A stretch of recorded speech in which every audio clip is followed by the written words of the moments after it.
Hi, and thank you for tuning into Legislative Report. I'm State Representative Matthew Dowling, serving the 51st Legislative District in Fayette and Somerset counties. I'm here with Secretary Russell Redding, and we're here at the Farm Show today. Good to see you. Welcome. Thank you so much for taking a few minutes out to join me. I'm sure this week is a little bit of craziness for you, but maybe kind of like the Super Bowl for the Department of Ag here in the state. Well, I mean, I think it's a great honor for us to host the show. You know, it's as we look at all the things this sort of government's expected to do. I'm amazed that for 102 years they said we're going to celebrate agriculture in the month of January, right? And we're here, so we're hosting that. It is a great moment for us.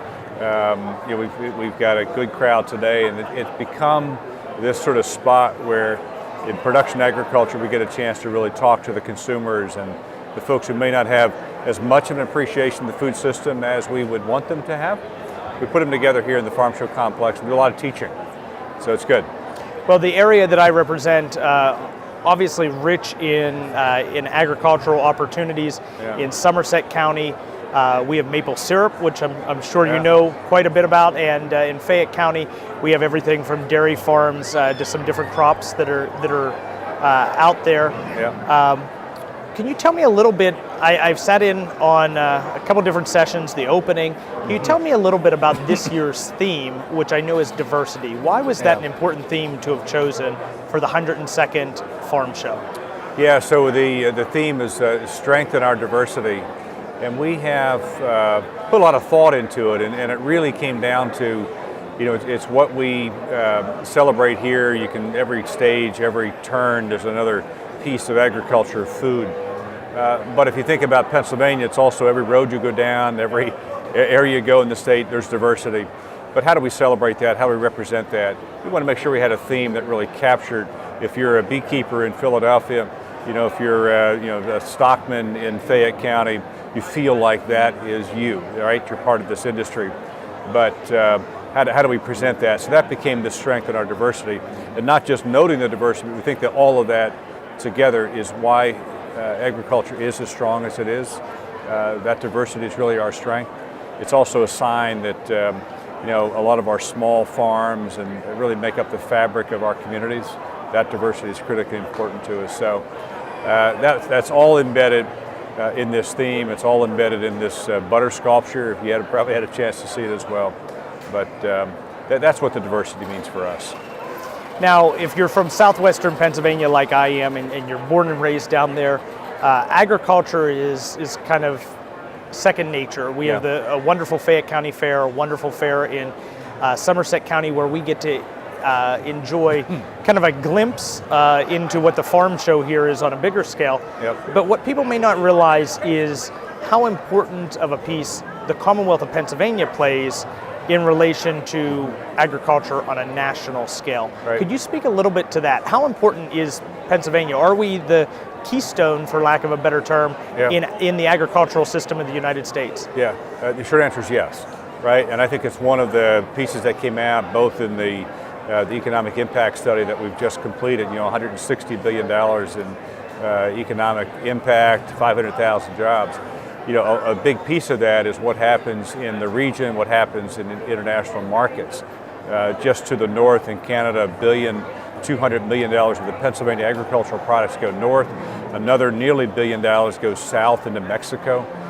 So all of these trade discussions we hear so much about, that has a real impact on what happens in Pennsylvania, both to the growth and the jobs, but also the opportunities long term. So it is huge. We have 40% of the U.S. population within 24 hours of Pennsylvania, right? You think about how strategic that is for food and agricultural products, whether it's lumber or chocolates. That's an incredibly important place to be. So long term, that's an opportunity for us to leverage that, to have that identification in the marketplace. But we have to work hard at making sure we get the right state policies, federal policies to have that happen. Now, you made reference very briefly to a new study that you and the governor's office had worked on. What will that study do for Pennsylvania? And I also know, maybe if you could wrap it into the same answer, this was the year of the agricultural census on a national level. What will that data be used to, what do you use that data to do? Well, thank you. I mean, two pieces. One is the economic impact and the strategic plan that we've been working on. We started 2 years ago with listening and thinking and putting it together. The last year really working with Fox Business School and the consulting firm and the department, Team Pennsylvania. And it had two objectives. One, to really try to quantify what does agriculture look like in Pennsylvania, size, impact, those kind of things. But also look forward to say these are the types of issues we need to anticipate, we need to do something about, have a plan for. So that's our plan, unveiled today by Team PA and the governor and I. The second piece is the census. So this is a census year. So all of that data is collected in 2018 in the information that will be provided or released in 2019. We use those numbers to guide us on risk management.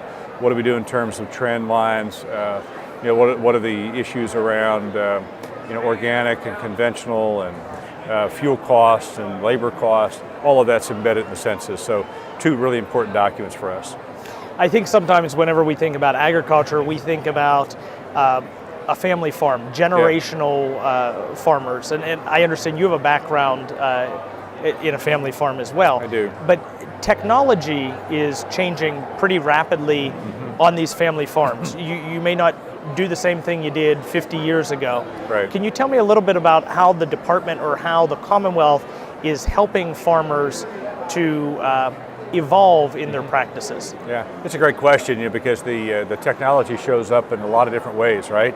It's both in terms of it's embedded in some of the equipment we're buying and using, it's embedded in the practices of the dairies with robotic milkers, you see it in the orchards with harvesting. From our standpoint, I mean, we're trying to help in two ways. One, and the strategic plan talks about this, is that technology role both has benefits in terms of the adoption of for labor and workforce and efficiency. It also has value in telling the story of agriculture through the social media and the outlets of technology as well, right? From a very direct point, I mean, we try to help on the purchasing and financing of some of that technology through our financing programs in the state. Transition costs, we've got some assistance there to help them, but the technology, as we've learned, is changing every single job, whether you're the farm owner, or if you're somewhere in the distribution channel, it's changing the job. Well, we've been talking about agriculture very much on a macro level to a very micro conversation. Yeah. Before we were on camera, we were talking about the spotted lanternfly. Yes. And that's something I've been pushing information out there about on my social media channels. And I've had some constituents ask, why do we need to worry about this? It's not in Fayette or Somerset County yet. Yeah. And I know it's one of those invasive species that we're going to either, we could end up paying for it at a later date. Can you tell us a little bit about the spotted lanternfly and why does the Department of Agriculture get involved in an issue like that?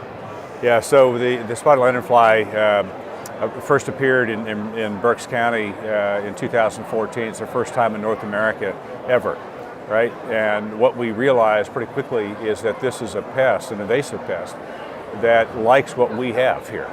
It likes our grapes, it likes the fruits, it likes the hardwoods. I can give you a long list, but it likes everything we have. And it has no sort of deterrence, right? So our concern is, how do you control it? The last 3 years we've tried to do that. We have a quarantine in the southeast part of Pennsylvania, 13 counties. So we're trying to keep it away from Fayette County, right? Sure. We don't want it to go anywhere else. But our challenge is how to do that. This is very invasive. It pierces the plants, sucks out the sugars, has a honeydew that then coats stuff. It's just really bad in so many ways. So we're trying to keep it out. The impact to us is economic, right? It's about a food supply. If you're a dairy producer, the crops you grow for those dairy cows. So that's the connectedness to us. Well, thank you so much for taking the time out to meet with me today, Secretary. Yeah. I've been asking everyone that I interview, aside from your official duties here, what's your favorite part of the Pennsylvania Farm Show? Favorite part for me, and it sounds sort of simple, it's the family living area where the 4-H FFA members and the families have open competition with the baking, with all of the quilts, right? You get a chance to really see the craftsmanship of Pennsylvania in that section. Well, I appreciate your time, Secretary. Pleasure to You have see a great day. Thank you. Take care. You have a great year. Before you walk through the door on your visit to the Pennsylvania Farm Show, take a look across the street. The Pennsylvania Veterinary Lab is what you'll see. The lab is part of the Pennsylvania Animal Diagnostic Laboratory System, which also includes the Penn State Animal Diagnostic Lab and Penn's New Bolton Center. While each has a specialty, all three perform the same basic functions. One, if animals become ill, and so the laboratories help to diagnose problems, whether it be infectious or whether it be toxicological. And so animals, when they become ill or farms have problems across herds or flocks, then those problems are identified, and then the farmer and his veterinarian can help to solve the problem. The other major role that the laboratories serve is a sort of a quality assurance or infectious disease control. So if animals have to be exported across state lines or across international borders, the laboratory assures that those animals are free of disease and they can be sold safely to other consumers. Chronic wasting disease, avian flu, rabies, and foot and mouth disease are some of the diseases most commonly tested for and diagnosed at the lab. By finding and eradicating them, the lab is helping farmers and consumers. One of the real challenges with agriculture today is to make agriculture sustainable and efficient. And so disease limits the productivity, disease is a welfare concern, and so by keeping animals healthy, it's very valuable for Pennsylvania in that it keeps our farmers productive and profitable. At the same time, by keeping animals efficient and minimizing disease, that minimizes the impact that they have on the environment. It becomes a win-win-win situation. The other part of that is we are very concerned about food safety, pathogens, bacteria and viruses, and or toxins that may be in the food. And so by being active in screening for those types of undesirable qualities, we are assured the public that the very highest quality of food leaves Pennsylvania farms to enter the market. The lab has earned a number of accreditations and certifications that speak to the quality of the facility, the soundness of its practices, and the capabilities of its employees. Lab Director Dr. Tiwari details one of the designations. This laboratory is also one of the 14 National Animal Health Lab Network laboratories that operate at a Tier 1 level. What Tier 1 level means is that not alone that we would be providing testing services for our own state in a case of epidemic of disease where major casualties happen in animal population, but we'll be helping out other states in the surrounding area. And that credential is vested on us based upon our expertise, the equipment, the building, and the people that are part of the lab system. The team is also constantly working to shorten the turnaround on test results so that a diagnosis can be given and the farmer and vet can begin treating the sick animal more quickly. Supported in part by state tax dollars, the lab is an investment in safeguarding people from infectious diseases, providing safe food, and improving animal health. I go and look at many other diagnostic labs. And we are very unique in Pennsylvania. We're blessed to have an institution like this, 3 different laboratories working as one lab system, and we test close to more than 500,000 samples a year in assuring that the animals are healthy, they're producing safe food for our consumption every day. Thank you for joining us on Legislative Report. I'm Representative Matthew Dowling, representing the 51st Legislative District in Fayette and Somerset counties. Joining me right now is Warden Kristen Penn. Warden Penn, you work for the state Dog Warden, and we want to talk to you a little bit here at the Pennsylvania Farm Show about our four-legged friends, the animals that we may have as pets or in our homes. I know one of the recent calls we've been receiving in our district office is about animals being left out in the cold. So I was wondering if you could help clarify what the law is and how people could help to take care of their animals and keep them safe when we're experiencing cold weather throughout the winter months. That's not exactly a topic I will actually be able to go into too much. And the reason for that is, which is a big reason we're here that we try to educate people on, is Libre's law specifically, what is, of course, bringing a lot of this about, is under the Title 18 of the cruelty statute. We do not enforce cruelty. Everything that we enforce is under the dog law itself, and the rabies law. So it's two separate laws. So I can't comment too much on about it just because it's not a section of law that we ourselves have jurisdiction over. Sure. Now, if someone would happen to find an animal that may be being treated cruelly, left outside or something of that nature, who would you recommend that they contact? State and local police, they are the agencies that are able to enforce both the dog law and cruelty. You can also call if the area has a local humane officer, or there's also the hotline for the Pennsylvania SPCA that they have agents that are signed in to enforce in all areas of the county. So if someone calls and leaves a message for the SPCA, they can send an officer out to check that out. Now, what are some of the laws or items that you would enforce? I would guess licensing would be something that is through your department. So why don't you explain a little bit about that to us? Absolutely. Licensing is a very important part of our job. Two big points on that. One, of course, is a big part of our job is picking up stray dogs. And if dogs don't have the identification on them for us to be able to trace back to who they belong to, that dog can end up going to a shelter that's either counties away or even across the state. And the likelihood of a person's dog getting back home to them can end up being slim to none. So ensuring your dog has a license ensures the likelihood of your dog getting back to you if, heaven forbid, it would get out. Not only that, but licensing is a big part of funding in our department. We are a self-funded department, and without our funds, we wouldn't exist. So we wouldn't be here to help citizens and help their dogs. But not only that, we enforce and investigate dog bites. Like I said, we pick up stray dogs. We deal with kennels, inspecting kennels, and also prosecuting those who operate kennels illegally. So if you need to license your dog, each county, I would assume, has their own process or their own office.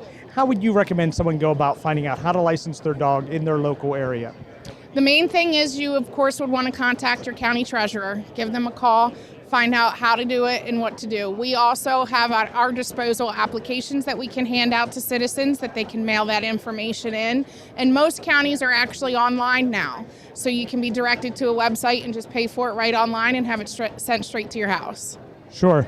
Now, we had a dog that we were able to take a couple pictures with here a little bit earlier, and I understand he knows some tricks. Can you tell me his name and a little bit about the dog? Sure. His name is Jax. He's a Mastiff Lab mix. He's my pet. Anytime we do events like this, we always like to try to bring one of our own with us. It helps to draw people in to see who we are, find out what we're doing, because being in uniform, we can sometimes scare people. So having one of our furry friends with us helps break that ice and break that tension. He knows basic commands, but he does have one special trick that my husband and I taught him that most kids around here love to see. And what is that trick? I can show you. Sure. Jeff, come. Sit. Bang. Good boy. Good boy. Yes, now you can have a cookie. There you go. Good boy. So you were mentioning that the dogs make people a little more comfortable to talk to you or to open up. I have a 4-year-old and a 5-year-old, and we try to teach them a little bit about dog safety. Of course, they love animals. What is some advice that you would give to a parent about having kids approach animals that may be strange to them or unknown? Always the big thing and the number one thing I like to push is to make sure that kids ask, that you'll always ask before you just run up and pet a dog. Because there are certainly dogs that can be out in public that may not get along with other people or just may not like strangers. So the big thing, of course, is asking. And then, of course, ensuring that you teach your kids to be nice, not getting in their face, not pulling their ears, pulling their tail. So just the general practices of being nice. Sure. So is there a website that your office has where people can obtain additional information? Could you share that with me? Sure. We do have our own website, and that is www.licenseyourdogpa.com. If you head there, you can check out all the information on our bureau, get contact information for your treasurer or even your local warden.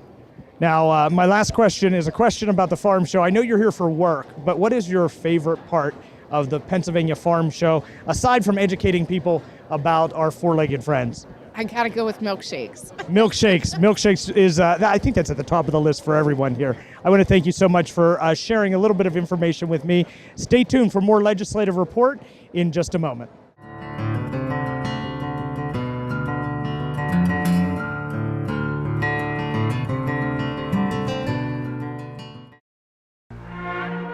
Did you know that in the corridors in the first floor of the capital of Pennsylvania, there are nearly 400 individual mosaics? The idea for creating these intricate tiles was first suggested by Henry C. Mercer in 1902. A year later, he received the commission to prove 16,000 square feet of pavement tiles for the Great Rotunda and corridors of the new state capitol building in Harrisburg. Mercer set about designing subjects for approximately 400 mosaics. He chose as his general theme the history of Pennsylvania, and he soon realized that his tiles could tell stories. Although the arrangement seems random, the mosaics are very thoughtfully placed in the floor. The tile sequence is roughly chronological, beginning at one end with the scenes depicting the Native Americans. The mosaics progress into the story of European habitation in the New World and encompass the Commonwealth's triumph through process and intervention. Now you know. Hello, and thank you for tuning in to Legislative Report. I'm Representative Matthew Dowling, serving the 51st District in Somerset and Fayette County. I'm joining Tara Hostetler today. Hostetler Evans, with her family farm, is up here in the North Hall at the Pennsylvania Farm Show. And today we are looking at Remy, which is a dairy cow that you have here that will be shown on Friday. Why don't we back up just a little bit and talk about how you got involved in agriculture? I'm guessing this has been a lifelong cause for you, correct? Absolutely. So both sides of my grandparents are dairy farmers, and my parents, they kind of got away from it for a few years, but then they ended up buying their own dairy farm. I've been farming since I was born, and it runs in the family, and it holds a special part to us. Now, before we were on camera, we were talking a little bit about the agricultural industry and the climate that you can have family-sustaining jobs within Pennsylvania in the agricultural industry. And you told us, unfortunately, you're no longer on the family farm because it's kind of a difficult living. Why don't you tell us a little bit about what you're doing now and some of those difficulties that farmers in Pennsylvania are experiencing? So I'm a veterinary technician. I help in a small animal clinic, and I kind of had to take on another job because farming is difficult living to help sustain our lives. It's kind of gone more to the larger producing dairy farms, so the family farming is more difficult to make a living on, just because the industry is starting to support those larger farms as far as marketing goes for the production and things like that, making it more difficult for the smaller family farms to stay together. So ideally, that was always passed on from generation to generation, but it's becoming more difficult for the younger generations to keep the smaller farms going. Sure. Now, you all also still have that love for animals working as a vet tech, correct? Yes, I definitely do, and any chance I get, I go back to the farm and help out however I can, but animals are always and will forever be part of my life.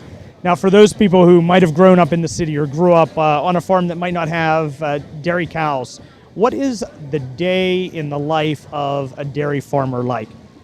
So, first thing in the morning, you're getting up, getting the cows milked, getting them fed and things like that. Then you're going through, once they're all fed, making sure they're bedded up well, during the winter, making sure the water's not frozen and breaking that, and just maintaining as far as if there's any sick animals going on, taking care of them, and then in the evening you're going through and milking again and doing whatever feeding that needs done. And how many heads of cattle do you have on your family farm? So we have about 150 to 200, but we only milk approximately 70. The rest come from the dry cows, the heifers, the young calves that are coming up and things like that. Now, do you still milk by hand, or do you have any kind of automated apparatus that help you to do that daily work? We do have the milkers. Now, ours is an older fashion that we have a stanchion barn, which that means each cow has their own individual stalls, and we have to move the milker from cow to cow. So it is an older fashion compared to the carousel parlors and things that are around today, but we do have the milkers to do it for us. So.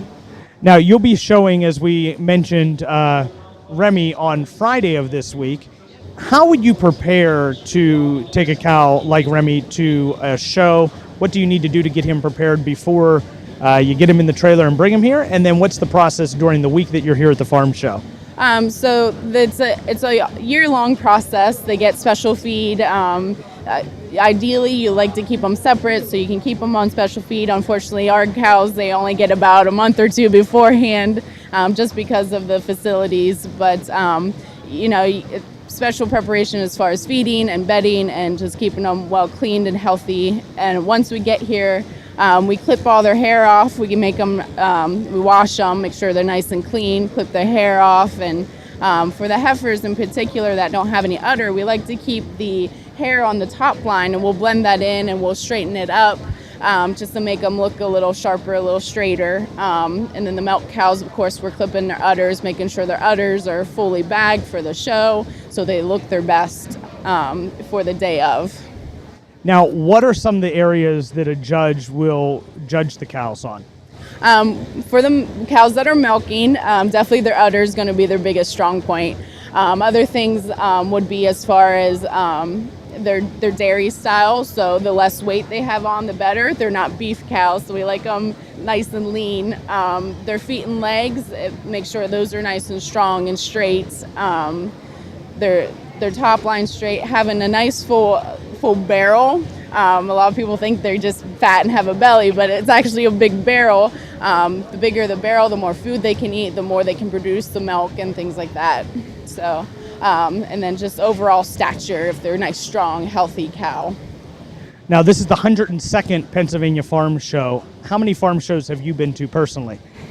Countless. I remember a few years ago we were counting our 25th anniversary that we had been coming here. So there's a few years I missed for school, but that was about it. I've been since I can remember. And I would imagine someone who's showing animals at the farm show has a fairly different experience than those of us that stay in a hotel and then come over and eat at the farm show. My favorite part are the milkshakes and things of that nature. What's your experience like when you're here showing an animal? We sleep on cots here. So get up first thing in the morning, get the cows washed, get them bedded up, get them fed for the morning, tend to them any way we need to as far as getting them ready for the show, getting them the milking cows milked, and just keeping them happy throughout the day, keeping them clean. And then at the end of the night, hit the showers that are here and go back to bed on our cot. So other than the animals themselves, what's your favorite part of the farm show, kind of aside from taking care of your animals you have here? Honestly, I'd have to say watching everybody else's reactions to them that aren't used to being around animals, and them, especially the little kids, getting to experience to touch a cow for the first time. It's really fun to watch their reactions. Okay, well, thank you so much for sharing a little bit about your farm experience here.